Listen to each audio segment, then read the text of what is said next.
رحم الله من قرأ الفاتحة. بسم الله الرحمن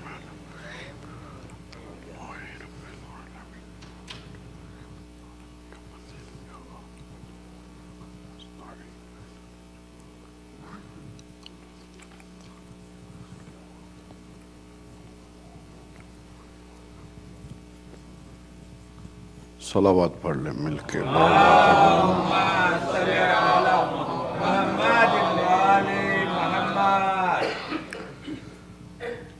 بکھرے ہوئے تسبیح کے موتی بھی اچھے نہیں لگتے ہیں، تو آپ تو ماشاءاللہ صاحبان ایمان نے اچھی دعوت دی تھی ڈاکٹر صاحب نے کہ اگر آپ سامنے آ جائیں تو ایک مجلس کا ماحول بن جائے گا. کوئی ایسی بات نہیں ہے. آ جائیے آ جائیے.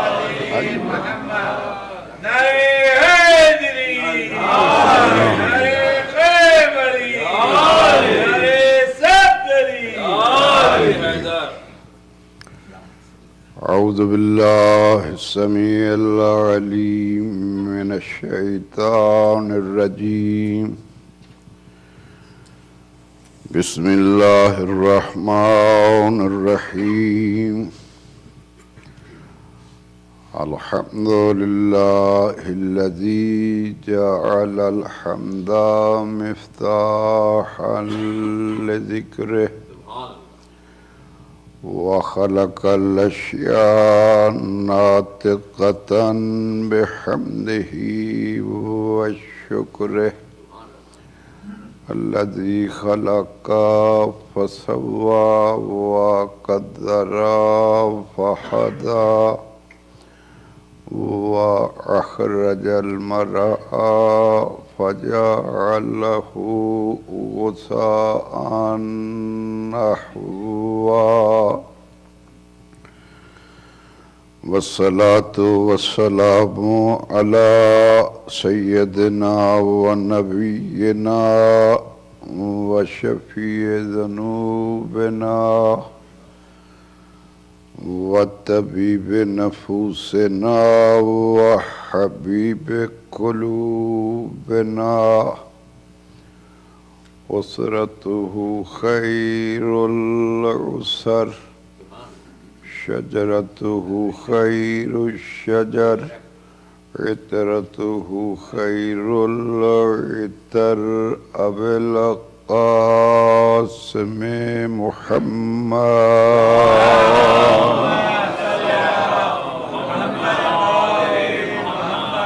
وصلى الله على محمد وآله الطيبين الطاهرين المعصومين الهداة المهديين الذين أذهب الله عنهم الرجس وطهرهم تطهيرا.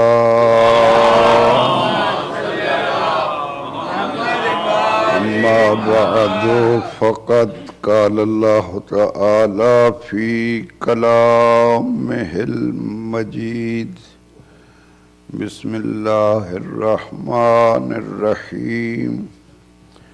إنا كل شيء خلقناه بقدر. صلوات.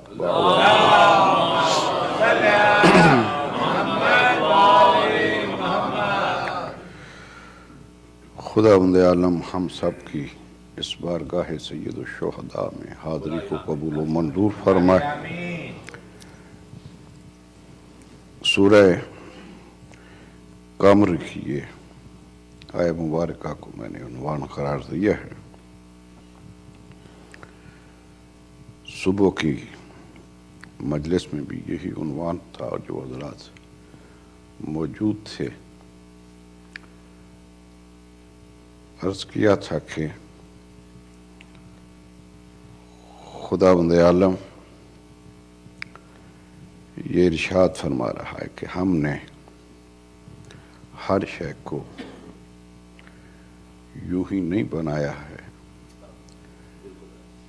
بے پرواہی میں لاابالی میں یہ کائنات نہیں بنی ہے.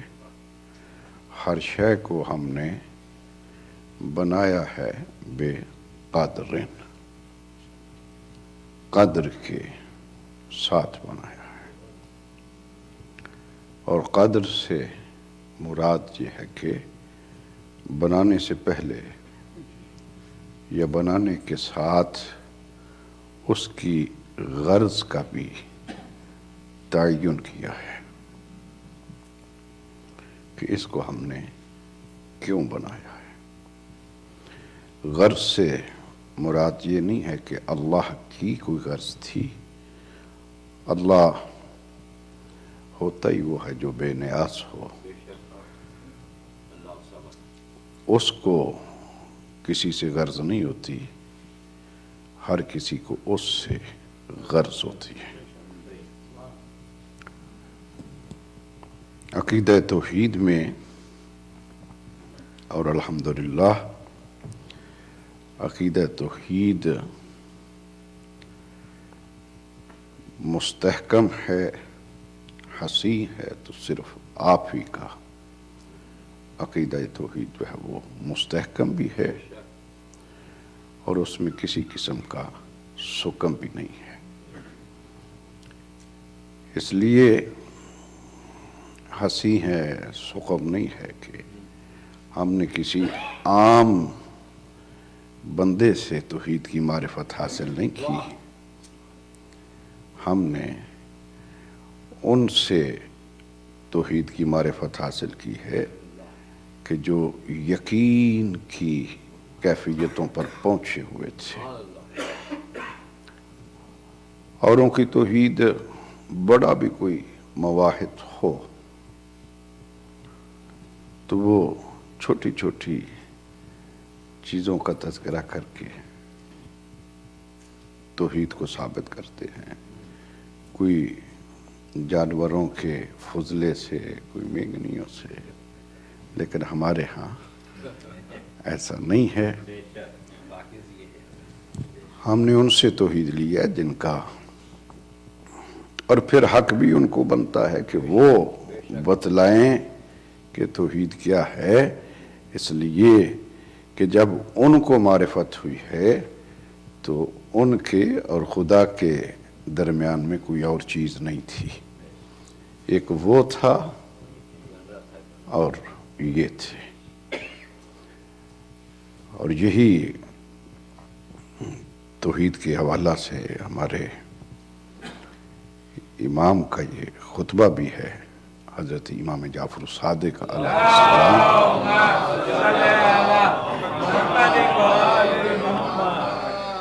کو جو خدا کے حضور میں خدا کا تشکر بجا لاتے ہوئے یہ فرماتے ہیں کہ تو وہ ہے کہ جس کو ہم نے تجھ ہی سے پہچانا ہے، کسی اور سے نہیں۔ کہا کہ اور کسی شے میں یہ صلاحیت کہاں ہے، اس میں یہ قوت کہاں ہے کہ وہ تیری معرفت کا سبب بنے۔ کہا کہ تو بالا ہے ہر شے سے۔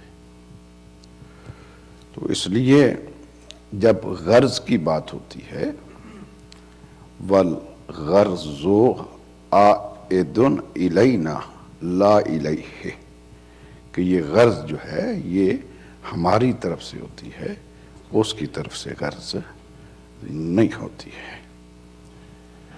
تو صبح بھی میں نے عرض کیا تھا کہ لوگوں نے یہ ترجمہ کیا ہے کہ خدا نے بقدر سے مراد جو ہے وہ اندازہ سے مخلوق کو خلق کیا ہے۔ تو میں نے عرض کیا تھا کہ اندازہ تو ہم جیسے لوگوں کا ہوتا ہے کہ جن کا علم ناقص ہو وہ اندازے لگاتے ہیں، جو علم کا خالق ہو وہ اندازے سے کوئی چیز نہیں کرتا ہے۔ اندازہ زیادہ سے زیادہ ظن کا فائدہ دیتا ہے، گمان کا۔ تو یہ تو قرآن میں بھی خدا نے کہا ہے کہ ان الظن، کہ یہ گمان جو ہے یہ انسان کو حقیقت تک نہیں پہنچاتا ہے۔ گمان ہی ہوتا ہے، زن نہیں ہوتا ہے. اس سے گمراہی کا تو امکان ہو سکتا ہے مگر یقین تک پہنچنے کا امکان بہت کم ہوتا ہے. تو اس کا معنی یہی ہے کہ خدا ہر چیز کو یوں ہی خلق نہیں کرتا، اس کی کوئی غرض کا تعین کرتا ہے کہ میں نے اس کو کیوں پیدا کیا ہے. تذکرہ ہو رہا تھا کہ سب سے پہلی مخلوق جس کو اس نے خلق کیا ہے اس کو بھی یہ کہا کہ کنت کنزن مخفیا، کہ میں ایک مخفی خزانہ تھا، مجھے کوئی پہچاننے والا نہیں تھا. تو خزانہ چاہے کتنا ہی قیمتی کیوں نہ ہو، جب اس کو کوئی پہچاننے والا نہ ہو، اس کو جاننے والا نہ ہو، تو وہ خزانہ جو ہے وہ کسی کام کا نہیں ہوتا ہے. خدا نے کہا کہ مجھ میں حسن بھی تھا، جمال بھی تھا، کمال بھی تھا، ہر چیز تھی، مگر کوئی جمال کمال کو دیکھنے والا ہی نہیں تھا. تو میں نے اول مخلوق کو پیدا کیا. پیدا اس لیے کیا کہ میں پہچانا جاؤں، اپنی پہچان کا ذریعہ بنانے کے لیے ان کو میں نے پیدا کر دیا. اور یہی بنا ہے کہ جب کبھی بھی ان کا تذکرہ ہوتا ہے تو وہ یہ نہیں کہتا بلکہ یہ کہتا ہے کہ هو الذی ارسل، هو الذی بعث. دیکھنے والوں کو، ہم جیسوں کو یہ کہتا ہے کہ دیکھو میں وہ اللہ ہوں جس نے یہ رسول بھیجا ہے، جس نے یہ نبی بھیجا ہے. یہ نہیں کہا کہ جس نے یہ پیدا کیا ہے. یہ وہی جانتا ہے کہ کب اس نے پیدا کیا ہے. ہمیں تو اتنا کہا کہ بھیجا ہے، اور بھیجنے میں بھی یہ نہیں جتلا رہا کہ شاید اس بھیجنے میں بھی کسی کے ذہن میں، عظمت میں کمی کا تصور پیدا نہ ہو. کہا کہ یہ جیسا کہ دوسرے مقام پر اس نے یہ تذکرہ بھی کیا ہے کہ یہ جو میں نے بھیجا ہے یہ میرا تم پر احسان ہے. احسان اس وقت جتلایا جاتا ہے جب کوئی بہت ہی قیمتی چیز کسی کو عطا کی جائے، جس کی خود ضرورت محسوس ہو، اپنی ضرورت کو پس پشت ڈال کر کسی کو کوئی چیز دے دی جائے تو وہ احسان ہوتا ہے. وہ کہہ رہا ہے کہ یہ جو میں نے بھیجا ہے یہ لقد من الذین، یہ مومنین پر میرا احسان ہے. گویا بتلا رہا ہے کہ میں خود چاہتا تھا کہ میرے دائرہ توحید میں ہی یہ میری تسبیح و تقدیس کرتے رہیں، میں ان کی تسبیح و تقدیس سنتا رہوں، یہ میری کرتے رہیں. یہ تو میں نے احسان کر دیا ہے کہ تم میں اس کو بھیج دیا ہے، یہ میرا احسان ہے. اس لیے کہتے ہو والذی ارسل، کہ میں نے بھیجا ہے. اور بھیجنے کا مقصد یہ ہے کہ تمہیں یہ پتا چلے کہ کون ہے بھیجنے والا، کون ہے ان کو مبعوث کرنے والا. کہا ان کے ارسال اور ان کی بعثت کو دیکھ کر کے تم حیران ہو جاؤ گے، ان کے کمالات کو دیکھ کر کے تم حیران ہو جاؤ گے. یہ حیرانی ہی کی بات ہے نا کہ درخت کو دو، چاند کو دو ٹکڑے کیا، دنیا حیران ہوئی. سورج کو پلٹایا، دنیا حیران ہوئی. کہا یہ بھیجا اس لیے ہے کہ ان کے کمالات کی حیرانیوں میں جب تم آؤ گے تو تمہاری طینت تمہیں کہے گی کہ ارے جس کے بھیجے ہوئے ایسے ہیں وہ خود کتنا باکمال ہوگا، اس میں کتنے کمالات ہوں گے۔ تو وہ غرض کا تعین کرتا ہے کہ میں نے کیوں بھیجے۔ آج جس ہستی کا تذکرہ ہے، جن کی آج شہادت ہے، ان کی بھی تخلیق کی خدا نے ایک غرض کا تعین کیا ہے کہ کیوں میں نے ان کو بھیجا ہے۔ وَجَعَلْنَاهُمْ أَئِمَّةً يَهْدُونَ بِأَمْرِنَا۔ ان کی تخلیق کی غرض جو ہے وہ یہ ہے کہ وہ کہتے ہیں کہ یہدون بِأَمْرِنَا، کہ ان کو میں نے بھیجا اس لیے ہے کہ یہ ہدایت کریں گے اور کرتے ہیں۔ یہ یہدون جو ہے یہ فعل مضارع ہے، کہ یہ فعل مضارع جو ہوتا ہے یہ حال پر بھی اور فیوچر پر بھی، آنے زمانے والے زمانہ پر بھی اور موجودہ زمانے پر بھی دلالت کرتا ہے۔ یہدون بِأَمْرِنَا، اس صیغے کا، اس لفظ کا، اس فعل کا استعمال کرنے سے مراد جو ہے وہ یہی ہے کہ ہدایت کا کبھی دروازہ جو ہے نا وہ بند نہیں ہوگا۔ ہر دور میں، ہر وقت میں ہدایت جو ہے نا وہ ہوتی رہے گی۔ ہاں البتہ ہر کوئی ہادی ہونے کا دعویٰ نہ کر دے کہ میں ہادی ہوں، اس کے ساتھ شرط یہ ہے کہ بے امرنا، کہ ہدایت اس وقت ہوتی ہے جب ہمارا ان پر امر ہوتا ہے۔ امر ہوتا ہے تو یہ ہدایت کرتے ہیں، اپنے طور پہ نہیں۔ میں دینے والا ہوں ان کو علم، میرے دیے ہوئے علم سے جو ہے نا یہ ہدایت کرتے ہیں۔ اور پھر اس امر کے بارے میں تو آپ کو معلوم ہی ہے، ہر روز آپ نماز میں بھی پڑھتے ہیں، اِنَّا أَنزَلْنَاهُ فِي لَيْلَةِ الْقَدْرِ، سورہ قدر میں تنزل الملائکۃ، ملائکہ جو ہیں وہ نازل ہوتے ہیں۔ نازل کیوں ہوتے ہیں؟ من کل امر، امر لے کر کے حاضر ہوتے ہیں۔ وہاں پر بھی یہ لفظ مضارع کا ہی استعمال کیا گیا ہے کہ یہ ہوتے ہیں اور ہوتے رہیں گے۔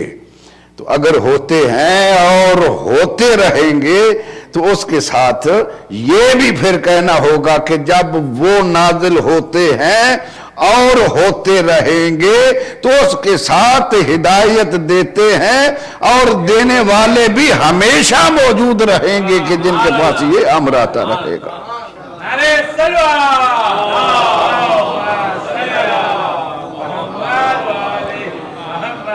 تو ان کی تخلیق کی غرض جو ہے وہ کیا ہے؟ یہدون بِأَمْرِنَا۔ یہ ہدایت جو ہے کئی قسم کی ہدایت ہے، اور جتنے بھی خدا کے نمائندے آتے ہیں وہ ہدایت کے لیے ہی آتے ہیں، اور آتے اس لیے ہیں کہ ہمیں اتنا معلوم نہیں ہے، مگر خدا کو ہماری بہت، یا دوسرے لفظوں میں ہم میں بے پرواہی ہے، خدا کو ہم سے بڑی محبت ہے۔ ہم بے اتنائی کر جاتے ہیں، سستی کر جاتے ہیں، کاہلی ہو جاتی ہے، مگر وہ ہمارے بارے میں سستی نہیں کرتا، کاہلی نہیں کرتا۔ یہ تو کس کو نہیں معلوم کہ کوئی بھی کائنات میں ایسا منعم نہیں ہے کہ جو کسی بندے کی تخلیق سے پہلے اس کے رزق کا بندوبست کرے۔ یہ صرف خدا کی عظمت ہے، خدا کی شان ہے۔ بندہ پیدا بعد میں ہوتا ہے، وہ رزق کا بندوبست پہلے کر دیتا ہے۔ اور چونکہ ہم اپنی مرضی سے پیدا نہیں ہوئے، وہ تو اس نے پیدا کر دیا، تم پیدا ہو گئے نا، اس لیے کہ یہ رزق کا معاملہ بھی اسی کا ہی ہے۔ یہ خواہ ہم فن خان اور پاٹے خان بنتے ہیں، جی ہم یہ کریں گے اور یہ کریں گے اور یہ کریں گے، نہیں، یہ رزق ہے ہی اس کی ذمہ داری رزق کا دینا۔ اگر ہم کچھ کرتے بھی ہیں، وہ تو خیر اس کا طریقہ ہی یہ ہے کہ سارا کچھ کرنے کے بعد بھی وہ جناب مریم کو کہتے ہیں اٹھو اور تھوڑا سا اس کو ہلاؤ۔ حالانکہ جو اتنا کچھ کر سکتا ہے، سوکھے خشک درخت کو جو سرسبز کر سکتا ہے، تو اس کے لیے یہ نہیں تھا کہ بھئی وہ اس پہ پھل بھی لگا دے، لیکن اس نے کہا کہ نہیں، تجھ میں بھی کچھ تحرک ہونا چاہیے۔ وَإِلَّا رازق وہی ہے، رزق دینے والا وہی ہے۔ اگر میں بہت بھاگ دوڑ کرتا ہوں تو یہ بھاگ دوڑنے کی توفیق بھی اسی کی دی ہوئی ہے۔ وَإِلَّا اگر اس کی توفیق نہ ہو تو ایک قدم بھی کوئی نہیں اٹھا سکتا ہے۔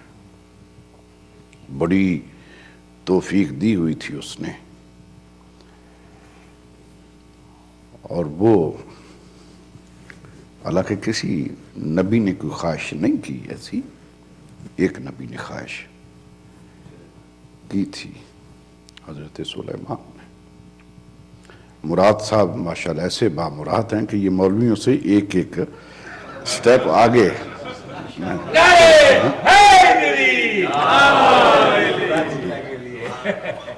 تو حضرت سلیمان نے یہ دعا بھی کی کہ بارے الہ، یہ فرعون، شداد، نمرود، ان کو تو دیتا ہے حکومتیں بھی، ہمیں بھی دے۔ کسی نعمت کا مل جانا کمال نہیں ہے، اور نہ ملنا جو ہے یہ کوئی غضب نہیں ہے۔ بعض اوقات وہ نعمتیں اس لیے نہیں دیتا کہ اگر ان کو دے دیں تو ان کے ظرف میں برداشت کی قوت نہیں ہے، وہ اس لیے بھی نہیں دیتا۔ اور یہ بنا ہے کہ آپ ماشاءاللہ دعائیں پڑھتے ہیں، جہاں بھی ہمارے ائمہ نے ہمیں وسعت رزق کی دعا تعلیم کی ہے، اس کے ساتھ ہی قناعت کا بھی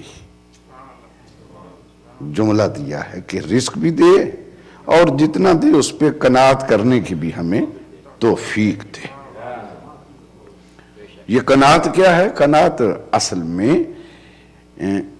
اس غریزہ کا نام ہے کہ جس کی وجہ سے دل میں ایک طمانینت پیدا ہو جاتی ہے، اور اطمینان سے بڑھ کر کے کوئی اور دولت ہے ہی نہیں۔ کروڑ ہا، ارب ہا، خرب ہا مل جائیں اور ایک اطمینان نہ ملے تو بے فائدہ، بے مقصد ہے، اس کی کوئی حیثیت ہی نہیں ہے۔ یہ جتنی بھی ہے نا، ان سے جا کر کے پوچھ لو، ان بدبختوں کو راتوں کو نیند بھی نہیں آتی ہے، والیوں لیتے ہیں نیند کی گولیاں لے کر کے، ان کو نیند آتی ہے۔ کیوں؟ سب کچھ ہے، اطمینان نہیں ہے۔ میں ایک واقعہ پڑھ رہا تھا، حضرت موسیٰ جا رہے تھے طور پر، تو جب بھی حضرت موسیٰ جاتے تھے تو لوگوں کو پتا ہوتا تھا کہ یہ اللہ سائیں کے پاس جا رہے ہیں، تو وہ کوئی پیغام، کوئی میسج دے دیتے تھے۔ جس طرح ہم ایک دوسرے کو کہتے ہیں بھی تم جا رہے ہو نجف، جا رہے ہو کربلا، جا رہے ہو مکے، جا رہے ہو مدینہ، جا رہے ہو، تو یہ ہماری طرف سے بھی دعائیں کرنا۔ تو دعائیں تو یہ بھی تو ایک وسیلہ ہی ہے نا خدا سے مانگنے کا۔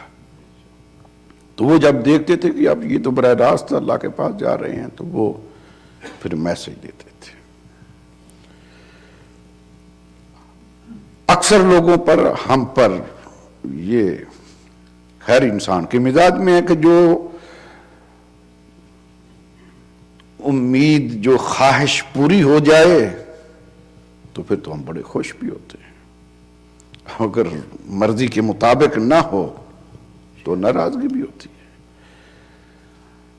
اور پھر وہ متکبر مغرور قوم، اور مغرور کے ساتھ ساتھ جو حالات و واقعات ہیں، خدا کی لاڈلی مخلوق بھی تھے، وہ کہتے تھے کہ ہمیں بھنے ہوئے بٹیرے دیں، خدا کہتا تھا دو ان کو، پکے پکائے کھانے بھی آتے رہے، ان کے مزاج ان کا بگڑا ہوا تھا۔ تو وہ حضرت موسیٰ سے کہنے لگا جانا خدا سے کہنا کہ وہ فلاں فلاں فلاں کام میں نے کہا تھا وہ تو نے تو میرے پوری نہیں کیا، اب میں نے تیری مخالفت کرنا شروع کر دی ہے۔ اور موسیٰ یہ ذرا پوچھ کر کے آنا کہ اس کو ہوا کیا ہے، میں دعا کرتا رہا ہوں وہ بھی اس نے پوری نہیں کی اور میں نے مخالفت شروع کی ہے، تو اب بھی وہ کچھ بھی نہیں، ٹس سے مس ہی نہیں ہو رہا ہے، مجھے کچھ کہہ نہیں رہا ہے۔ دوسرے لفظوں میں اس نے عذاب کے بارے میں کہا کہ اس نے مجھ پر کوئی عذاب ہی نازل نہیں کیا ہے۔ حضرت موسیٰ نے کہا جاہل ہے، بیوقوف ہے، احمق ہے، اب یہ باتیں اللہ سے تھوڑی کرنے والی ہیں۔ گئے جا کر کے جو اپنے معاملات تھے اللہ سے لیے، اپنی معذورات اللہ کو پیش کی، واپس آنے لگے تو خداوند اعظم نے کہا موسیٰ وہ تیرے پاس ایک میسج تھا، وہ کیوں نہیں دیا؟ حضرت موسیٰ کہنے کے بار الہ وہ کوئی میسج دینے والا تھا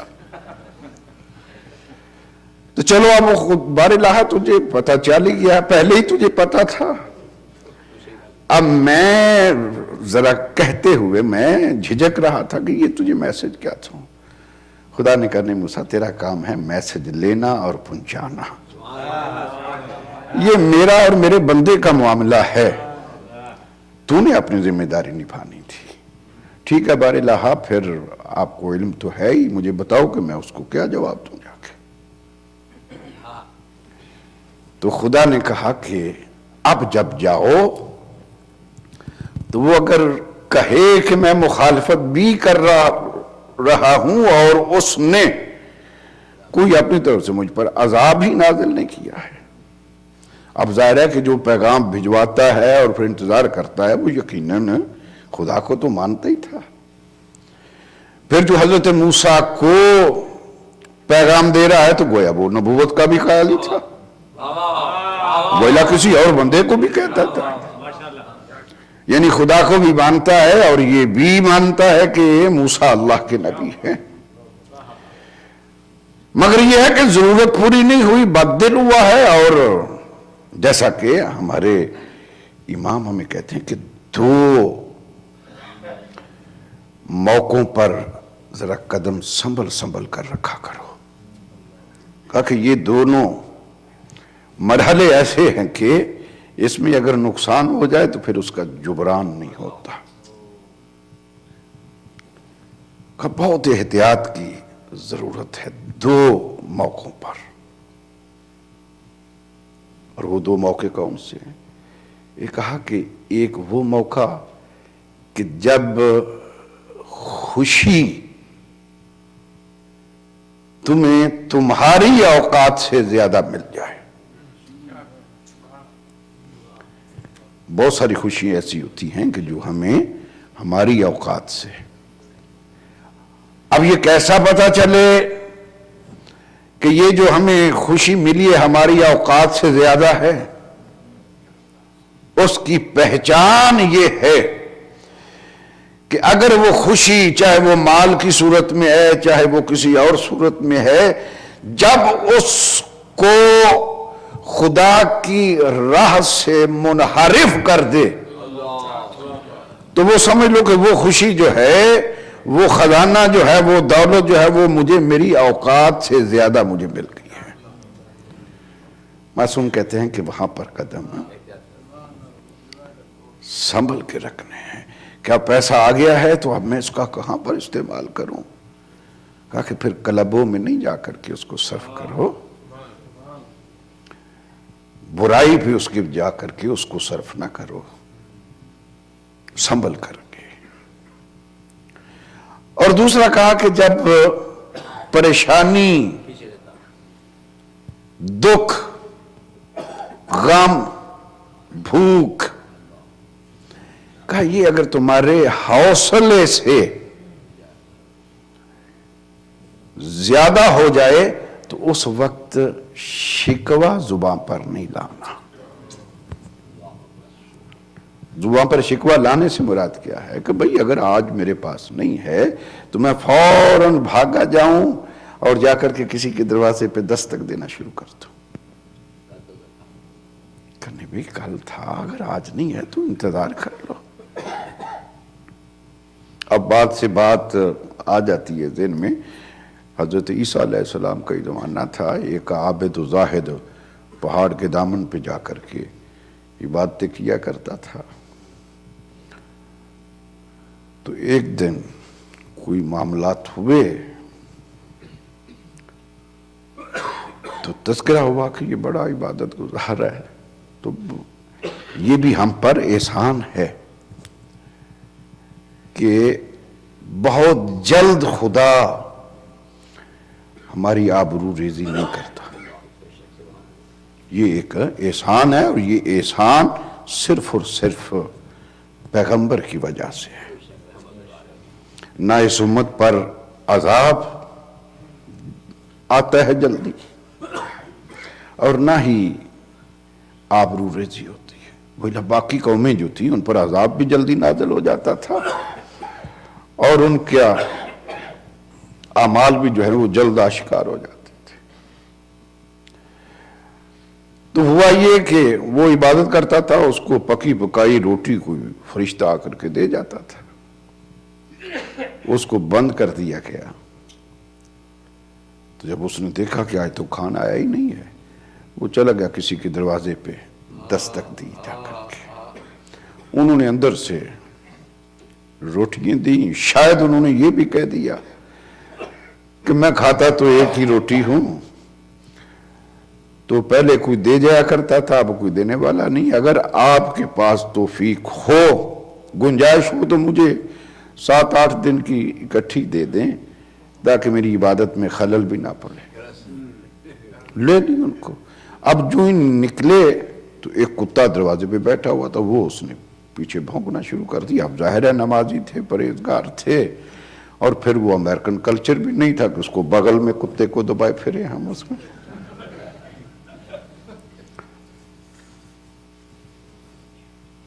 کہا کہ کہیں میرے کپڑوں کے ساتھ مس نہ ہو جائے، کیونکہ یہ چند چیزیں ایسی ہیں کہ جو ایسی نجس ہیں کہ یہ دوسرے تک بھی اپنی نجاست پہنچاتی ہیں۔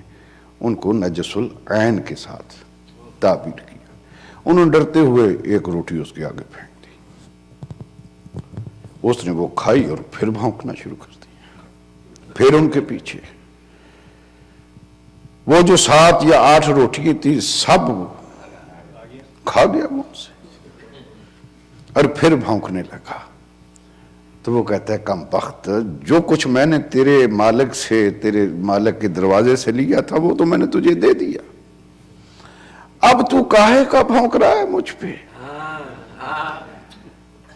اب معلوم نہیں ہے کہ کتے میں یہ تاثیر پیدا کی یا ان کے علم میں اضافہ کر دیا کہ ایک دوسرے کی زبان کو سمجھنے لگ گئے، اور وہ کتا یہ کہنے لگا کہ بھونک اس لیے رہا ہوں کہ آج کئی دن ہو گئے میرا مالک مجھ سے ناراض ہے، میں نے اس کے دروازے کو نہیں چھوڑا۔ اب تیرے مالک نے تیرے لیے ایک دن روٹی میں بند بھی نہیں کی، تاخیر کی ہے، تو اس کے دروازے کو چھوڑ کے میرے مالک کے دروازہ پر آ گیا۔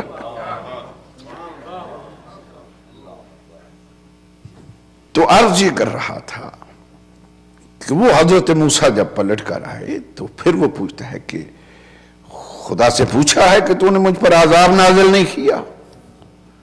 حضرت موسیٰ نے کہا کہ پوچھا ہے۔ کہا کیا بتلایا اس نے؟ کہا اس نے بتلایا یہ ہے کہ تجھے محسوس نہیں ہو رہا، میں نے تجھ پر سب سے جو بڑا میرے پاس عذاب تھا وہ میں نے تجھ پر نازل کر دیا ہے۔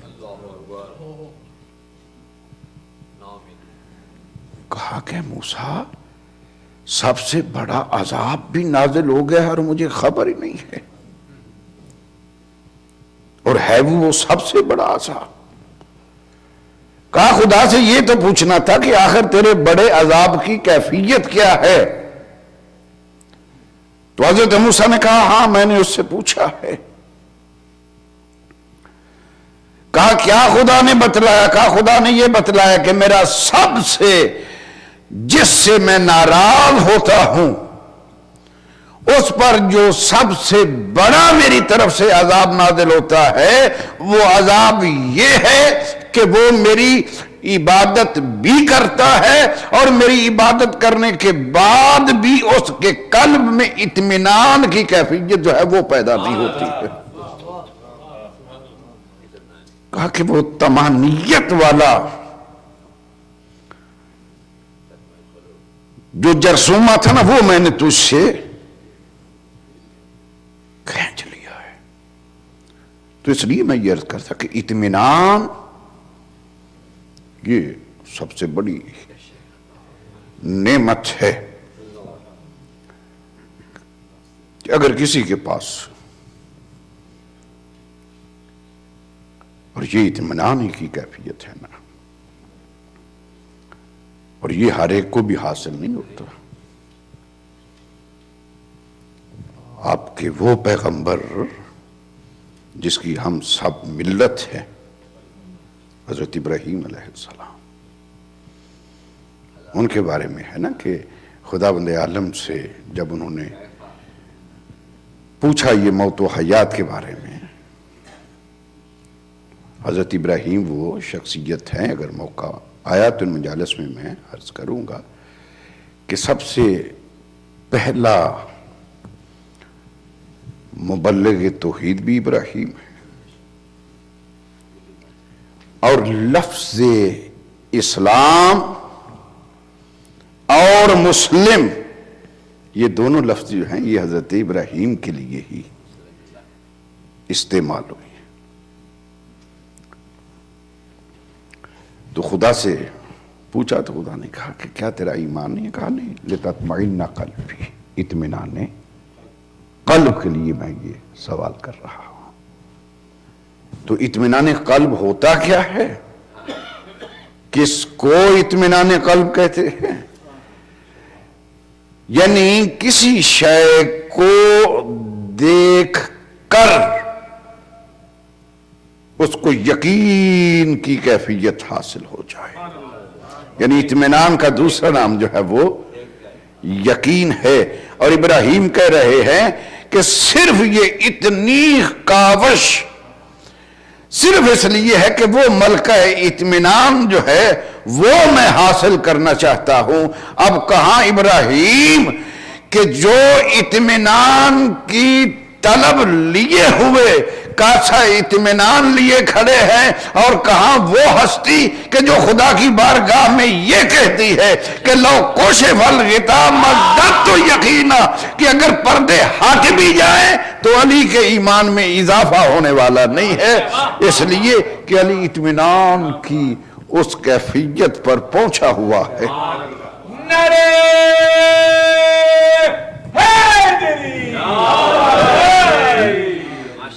تو عرض یہ کر رہا تھا کہ ان کے تخلیق کی غرض جو ہے وہ ہے یہدون بامرنا، اور ہدایت، نبی کا کام بھی ہدایت کرنا ہے، رسول کا کام بھی ہدایت کرنا ہے، امام کا کام بھی ہدایت کرنا ہے۔ اور ہدایت وہ جو میں نے ابھی لفظیں بھی ادا کی ہیں وہ ویسے نہیں ہوتی ہیں. اگر کوئی اہل علم، کوئی خطیب ایک جملہ بھی اگر کوئی بولتا ہے تو اس میں کوئی نہ کوئی رمز ہوتی ہے، ہدایت کا پہلو ہوتا ہے. کہ وہ جو کہا حضرت موسیٰ کو کہ تیرا کام ہے میسج لے جانا اور لے آنا، تو اپنی ذمہ داری کو نبھا، یہ بھی ایک ہدایت ہے. اس ہدایت کو کہتے ہیں ارات الطریق. ارا کا معنی ہے دکھلانا، طریق کا معنی ہے راستہ. جتنے بھی نبی ہیں، جتنے بھی رسول ہیں، ان کا کام ہے راستہ دکھلانا کہ بھئی یہ راستہ ہے، بس اس پر آپ چلتے رہو.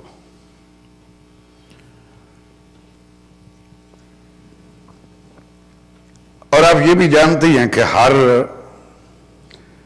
چلنے والا منزل پر نہیں پہنچتا، بھٹکتے اور بھٹکے ہوئے ہیں. اب میں اس طرف جا اس لیے نہیں رہا ہوں کہ اگر اس طرف جاؤں تو پھر کم از کم 1 گھنٹہ تو چاہیے. یہ ایک ہے نا عمل ہر روز جو آپ کرتے ہیں. کون سا عمل ہے؟ نماز کا. ہر روز آپ کرتے ہیں نا، اس میں کیا ہے؟ الحمدللہ رب العالمین الرحمن الرحیم مالک یوم الدین ایاک نعبد و ایاک نستعین اہدنا الصراط. اب یہاں پر بھی 2 فکرے ہیں. ایک وہ ہیں کہ جو 5 مرتبہ خدا کی بارگاہ میں حاضر ہو کر تو اگر ان سے پوچھیں بھئی کیوں گئے تھے، تو کہا کہ یہ دعا کرنے کے لیے کہ بار الہ ہمیں سیدھے راستے پر چلا. پھر پلٹ آئے اور دوسرے دن پھر گئے. بھئی کیوں گئے تھے؟ کہ خدا سے یہ کہنے لگے کے لیے کہ اہدنا الصراط المستقیم، ہمیں سیدھے راستے پر چلا. پرسوں پھر گئے. بھئی کیوں گئے تھے؟ یہی کہنے کے لیے کہ میں سیدھے راستے پر چلا. اب ہر روز چلا چلا چلا چلا کا کہنا اس بات کی دلیل ہے کہ یا وہ چلاتا نہیں ہے یا ان کو چلنا نہیں آتا ہے. اور آپ سے کوئی پوچھے بھئی اہدنا الصراط المستقیم کیوں گئے تھے، تو آپ کہیں گے گئے تھے اس لیے اس کو یہ کہنے کہ اس صراط مستقیم پر ہمیں قائم رکھ. اب چاہے دن میں 10 مرتبہ بھی جاؤ اور اس لیے جاؤ. کوئی پوچھے بھی کیوں گئے تھے؟ اس لیے گئے تھے، اس کو کہنے کے لیے کہ ہمیں قائم رکھنا. تو کوئی بھی آپ کو یہ نہ کہے گا کہ بھئی کتنے نادان ہو، ہر روز اس لیے جاتے ہو کہ ہمیں قائم رکھنا. تو ہم کہہ سکتے ہیں کہ ارے وہ بڑا ہے، ہم چھوٹے ہیں، ہماری اوقات ہی نہیں ہے. چونکہ ہماری اوقات نہیں اس لیے ہر روز منتیں کرتے ہیں کہ اس راستے پر ہمیں قائم رکھنا. اور جو جا کر کے ہر روز کہتا ہے چلا، اب یا ان کا خدا پہ یقین نہیں ہے یا ان کو اپنی بندگی پہ اعتماد نہیں ہے.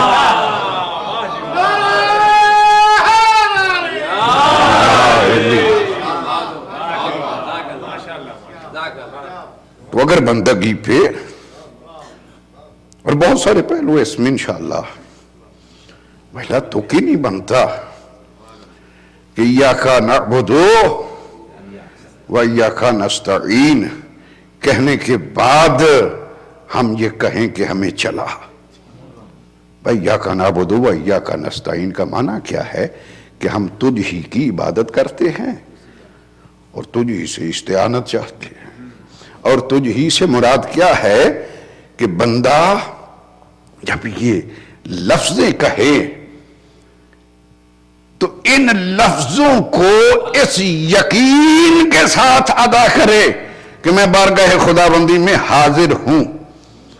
تو بارگاہ خداوندی میں حاضر ہونا یہ تو صراط مستقیم ہی ہے جو بارگاہ خداوندی میں جا کر کے سامنے کھڑا کر دیتی ہے۔ ارے جو ساری زندگی چلا چلا کہتے رہیں گے، معلوم ہوا کہ ایاک نعبد کہہ کر کے بھی بارگاہ خداوندی میں حضوری کی کیفیت پیدا نہیں ہوئی ہے، وہاں پر بھی یہ غائب ہی رہے ہیں۔ تو یہ وہی کہہ سکتا ہے۔ تو اب بندگی کی کیفیتیں اور وقت بھی بہت زیادہ ہو گیا، بہر کیف اب تو 3-4 دن اور ہیں، یہ سلسلہ رہے گا۔ تو آج شہادت ہے اس کی جس کو آپ جب بھی سلام بھیجتے ہیں تو آغاز یہاں سے کرتے ہیں کہ السلام علیکہ یا غریب الغربا۔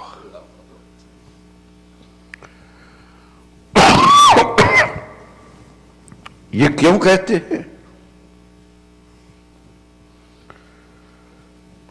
اس لیے کہتے ہیں کہ کچھ معاملات، کچھ حوادثات ہمارے امام کے ساتھ ایسے ہوئے ہیں کہ جس کی وجہ سے ان کو غریب، گو ہر لفظ کا استعمال، ہر لفظ کا مفہوم جو ہے وہ علاقے کے، محل کے ساتھ ساتھ مختلف ہو جاتا ہے، مگر کلی اعتبار سے جو لکھا گیا ہے کہ غریب اس کو کہتے ہیں کہ جب وہ اس دنیا سے اٹھنے لگے تو اس کا وارث اس کے پاس موجود نہ ہو۔ یہ حضرت ابراہیم کا جو میں تذکرہ کر رہا تھا نا، ایک دعا، بلکہ 2 دعائیں مانگی ہیں حضرت ابراہیم نے جو اس سے پہلے کسی نے نہیں مانگی، اور اس کے بعد بھی سوائے چند کہ کسی نے نہیں مانگی دعائیں۔ ایک دعا حضرت ابراہیم نے یہ مانگی تھی کہ بار الہ یہ حیات، یہ زندگی، یہ عمریں یہ بڑی طویل ہیں، بار الہ ان کو کم کر دے۔ اور یہ بھی احسان حضرت ابراہیم کا کہ انہوں نے دعا کی اور عمریں کم ہوئیں۔ ویلا آپ دیکھتے ہیں کہ ان کم عمری میں بھی ضعیفی کی کیفیت کیا ہوتی ہے۔ تو حضرت ابراہیم نے دعا مانگی، یہ عمریں کم ہوئی۔ دوسری دعا حضرت ابراہیم نے یہ مانگی کہ مالک تو نے مجھے فرزند عطا کیے ہیں، تو نے مجھے بیٹی نہیں دی، مالک مجھے بیٹی بھی عطا کر۔ پوچھا گیا حضرت ابراہیم سے کہ یہ بیٹی کی دعا کیوں مانگی آپ نے؟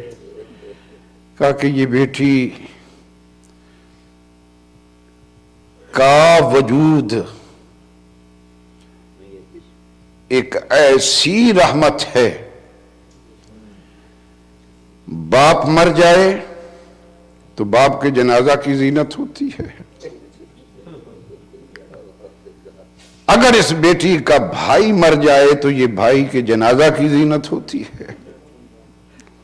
کہ میں نے اس لیے دعا مانگی ہے کہ مالک مجھے بیٹی عطا کر کہ جب میں اس دنیا سے اٹھوں تو کوئی تو میرے جنازے کے پائے کو پکڑ کر اپنی درد بھری آواز سے، بلند آواز سے کوئی مجھے رونے والا ہو۔ امام رضا کو غریب اس لیے کہتے ہیں کہ جب خراسان میں مشہد میں ان کا انتقال ہوا ہے تو ایسا کوئی بھی وارث نہیں تھا جو جنازہ پہ بیٹھ کر کے بین کر کے روتا۔ ہم اگر یہ محبت کے رشتے ایسے رشتے ہوتے ہیں کہ دل کی کیفیتیں جو ہیں نا وہ پہچان جاتی ہیں، جان جاتی ہے۔ یہ بنا ہے کہ امام کی ایک ہمشیرہ تھی، نام ان کا فاطمہ تھا، کم سنی کی وجہ سے ان کو معصومہ کہا جاتا تھا۔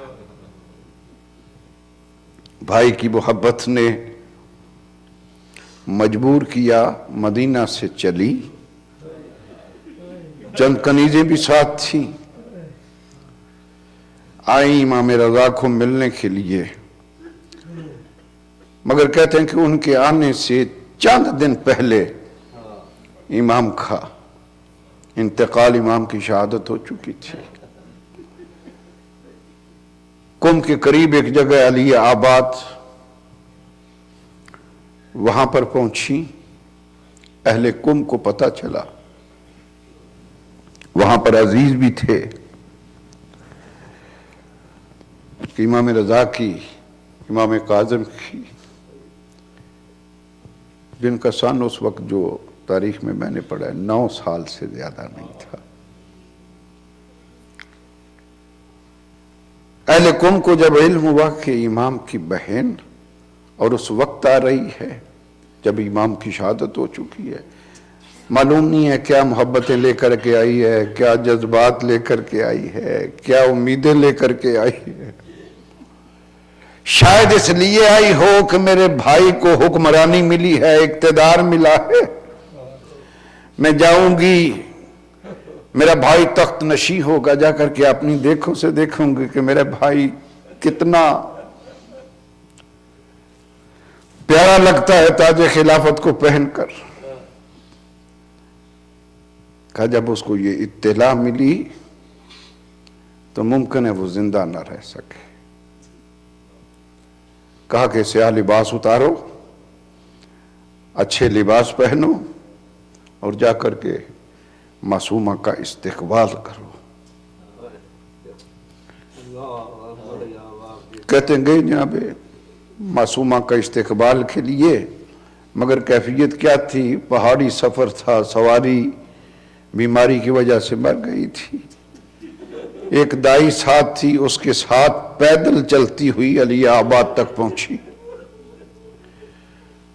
اہل قم گئے، بڑے عزت کے ساتھ، احترام کے ساتھ قم میں لے آئے، مگر دل کی کشش ہوتی ہے نا، اپنے ساتھ آنے والی کنیز کو کہتی ہے یہ احترام بڑا کرتے ہیں مگر میں ان کے چہروں کو بجھا ہوا دیکھتی ہوں، خدا کے لیے کوئی تو ان سے پوچھ کر کے بتلائے کہ خدا خیر کرے میرے بھائی باب رضا۔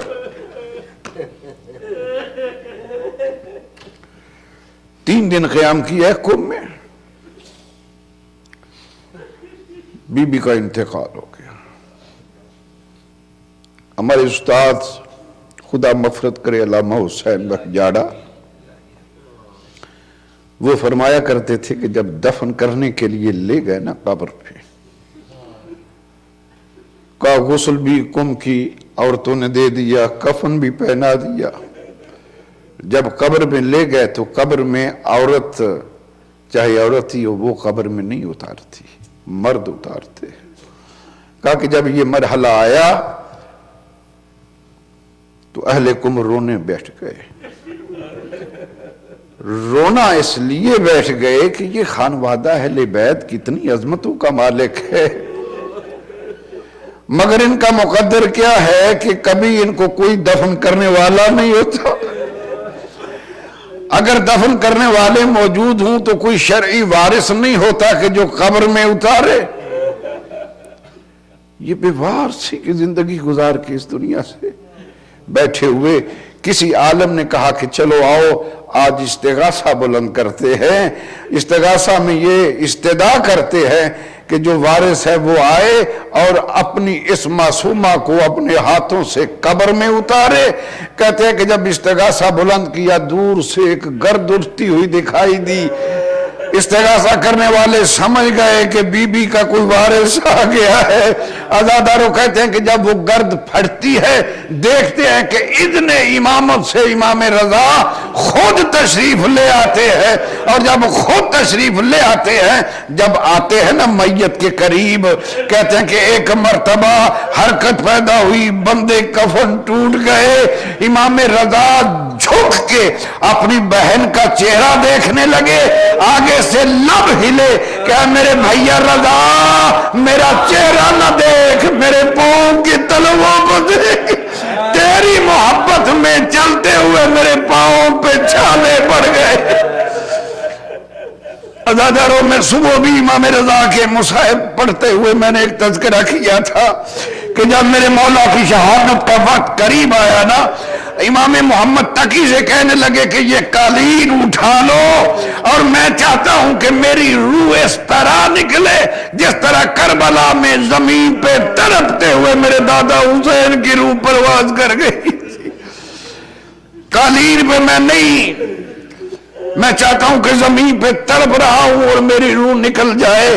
اور یہ پھر کہا ہے تقی, چاہے کتنی بھی مصیبتیں ہم پر آ جائیں مگر کربلا میں جو مصیبتیں آئی ہے ان کا یہ عشر عشیر بھی نہیں ہے. اس لیے میں کہوں گا کہ جب معصومہ نے آگے سے یہ کہا ہوگا کہ بھیا میرے چہرے کو نہ دیکھ, میرے پاؤں کے تلیے کو دیکھ, یقیناً آگے سے امام رضا نے کہا ہوگا اے معصومہ فاطمہ اپنے پاؤں کے چھالوں پہ نظر نہ کر, تو خوش قسمت ہے, کم والوں نے تیرا استقبال کیا.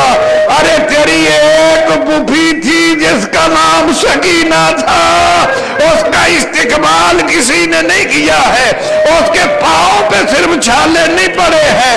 تو قیامت کے دن یہ دیکھے گی کہ اس سکینہ کے رخسار بھی سرخ ہو گئے, اس کے کانوں سے خون بھی بہ رہا ہوگا اور اس کے ہاتھ بسے گردن بدے ہوئے. اجرکم علی اللہ. بار اللہ ہمارے اس قلیل سے کلمات کو اپنی بارگاہ میں قبول و منظور فرما. بار اللہ سوائے ان آنسوؤں کے ہمارے دامن میں اور کچھ نہیں ہے. بار اللہ ان آنسوؤں کو بروز محشر ہمارے لیے توشہ آخرت قرار فرما. بار اللہ حاضرین کی دعاؤں کو مستجاب فرما, حاضرین کی پریشانیوں کو دور فرما. بار اللہ آج کی مجلس کو جنہوں نے اسپانسر کیا, بار اللہ ان کی سایہ جمیلہ کو قبول و منظور فرما, ان کے رزق میں عزت و آبرو میں اضافہ فرما, ان کی تمام حاجات شرعیہ کو پورا فرما. بار اللہ مومنین عزادار سید الشہداء جہاں جہاں بھی آباد ہیں, بار اللہ سب کو ہر قسم کی آفات و بلیہ سے محفوظ فرما. بار اللہ جو بدبخت مومنین کے در پہ ہے اور بے گناہ مومنین کو شہید کر رہے ہیں, بار اللہ ان کو نیست و نابود فرما. بار اللہ بالاخص پاکستان میں جو تخریب کاری کر رہے ہیں, لوگوں کے گھروں کو ویران کر رہے ہیں, ماؤں کی گودیوں کو بے آباد کر رہے ہیں, بار اللہ ان کو نیست و نابود فرما. بار اللہ ہمارے اداروں کی رونقوں میں اضافہ فرما, ہم سب کو اعمال صالحہ کی توفیق عطا فرما. اس دین مبین کی سرفرازی سربلندی کے لیے امام آخر الزماں کے ظہور میں تعجیل فرما. ماتم حسین.